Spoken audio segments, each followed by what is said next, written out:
자, 몸속의 콜라겐을 다시 채우는 것도 중요하겠죠. 해서 저희가 준비를 했습니다. 대표적인 음식이 네. 이 돼지 껍데기잖아요. 돼지 껍데기가 피부 미용에 그렇게 좋다는 얘기를 제가 네. 많이 들었는데 그게 정말 사실이겠죠? 육류 콜라겐이라고 얘기하게 되는데 상당히 분자량이 큰 편입니다. 다 소화되지 못하고 그러니까 흡수되지 내려가는 못하고 경우. 나가는 경우들이 좀 있는 거죠. 예. 그래서 콜라겐 섭취로 봐서는 조금은 효용성은 떨어진다고 볼 수는 있습니다. 네. 그래도 안 먹는 것보단 낫다. 네, 그래도 이렇게 생각하고 네, 드시면 네, 네, 자, 네. 이제 플래시보 효과도 있을 것 같긴 네, 해요. 그리고 맛있습니다. 그러니까. 홍어나 소라 같은 어류 콜라겐 같은 경우는 어떤가요? 어류 콜라겐은 네. 상어나 홍어 같은 이런 어류에 들어있는 콜라겐과 해삼이나 이런 소라 같은 또 해양 동물들에 있는 콜라겐들을 말합니다. 네네. 어류 콜라겐들은 동물 콜라겐에 비해서 분자량이 많이 작고요. 또 이제 녹는 점 또한 많이 낮습니다. 그래서 장에서 흡수율이 높기 때문에 동물 콜라겐보다 더 효율적으로 몸에 흡수할 수 있습니다.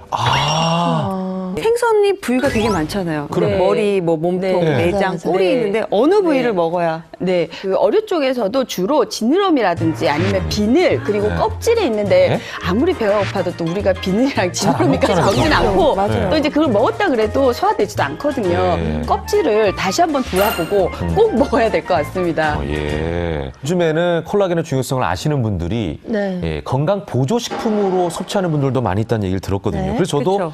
뒤지면 안 되잖아요. 그쵸. 찾아가 봤어요, 매장을. 근데 너무 복잡한 거야. 너무 많아요, 아니, 종류가요. 쏘롱 네네. 그 문구들이 헷갈리는 거예요. 뭐 맞아. 예를 들어서 나노 크기로 분해했다 뭐 이런 것도 있고요. 네.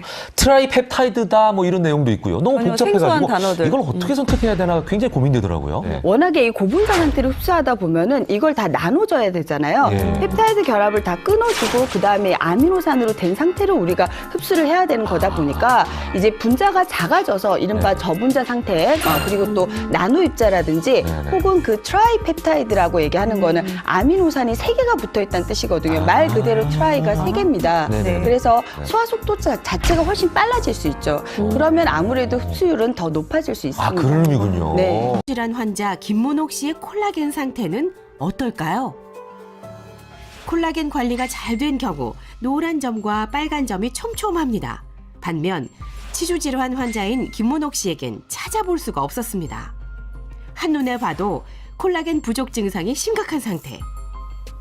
나이가 더 많은 탈모 환자인 김영숙 씨보다도 콜라겐이 부족했는데요. 콜라겐 부족으로 인해 찾아오는 중년의 위기인 탈모와 그리고 남모르는 고통, 치주 질환. 특히 중년 여성이 취약한 이유가 있다고 합니다.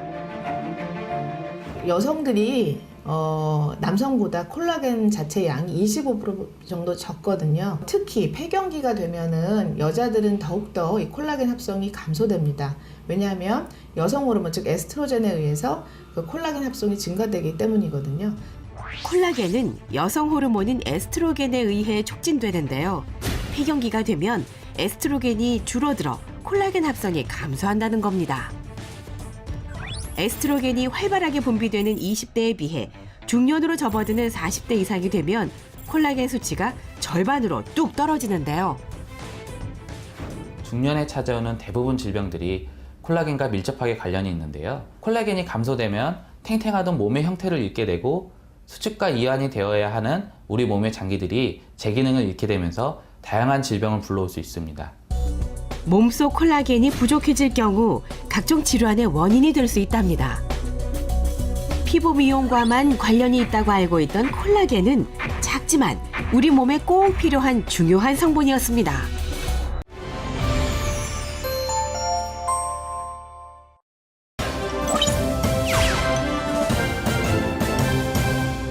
이 중년을 동안으로 만들어주는 피부 회춘의 비결은 바로 단백질 중에서도 콜라겐 단백질이라고 할 수 있습니다. 이 콜라겐은요, 단백질의 일종인데 우리 피부에는 이 콜라겐이 무려 70%나 차지하고 있습니다. 특히 탄력을 담당하는 진피에는요, 더 많은 부분이 있어서 90%가 콜라겐으로 이루어져 있습니다. 이뿐만이 아니라 뼈에도 콜라겐이 27%가 있고요. 관절 연골에는 53%, 또 잇몸에도 중에서도 60%나 콜라겐이 차지하고 있는데요. 그래서 피부에도 탄력을 주고요. 뼈와 관절이 탄탄하게 해주고 인대가 잘 붙어있도록 도와줄 뿐만이 아니라 근육의 탄력도 도와주고요. 또 우리 치아가 그냥 잇몸에 있는 게 아니라 잇몸에 착 붙어있도록 해주는 게 바로 콜라겐입니다. 콜라겐이 중요한 줄은 알았는데 단백질인 줄은 몰랐거든요. 그러면 이 피부가 늙는 게 콜라겐이 부족해지면서 피부가 막 처지고 이렇게 되는 건가요? 네, 그렇습니다. 콜라겐은요, 원래 체내에서 자연적으로 생성을 하는데요. 20대 중반부터는 매년 1%씩 이 콜라겐이 감소해서 40대가 되면 20대에 비해서 반밖에 남지가 않습니다. 폐경 후에는 5년 안에 무려 콜라겐이 30%나 급속히 감소하게 됩니다. 그렇기 때문에 중년 여성이라면 피부가 탄력이 떨어지고 윤기가 없어지고 건조해지고 거칠고 주름살이 늘어나는 그런 고민을 할 수밖에 없습니다. 나이 드는 것도 서러워 죽겠는데 이번에 콜라겐까지 감소하네.